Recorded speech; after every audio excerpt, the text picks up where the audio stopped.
Atenção, cruzamento lá dentro. De cabeça o toque por dentro. Vem o time do Mirassol. Chute pro gol e é gol! É gol, é gol, é gol, é gol, é gol, é gol. Thalisson Kelvin. Gol do Mirassol!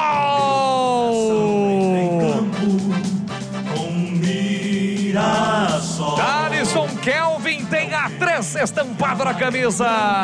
Na falta cobrada, um desvio de cabeça pro meio da área. Zaga bateu cabeça e não tirou, vacilo total. A bola soprou pro zagueirão, ele enfiou o pé na bola com a canhota. Muita gente na frente do Pegorari que nada pôde fazer.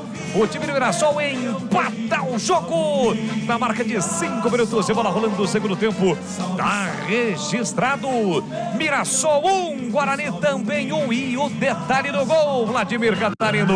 Tava na cara que o Mirassol viria pra cima logo no começo do segundo tempo, né? Após a cobrança de falta, ninguém da defesa do Guarani conseguiu fazer o corte completamente. E aí o Thalisson Kelvin deu uma pancada na bola, colocou sem chances de defesa para o goleiro Pegorari. Tudo igual no brinco, 1-1. Lance está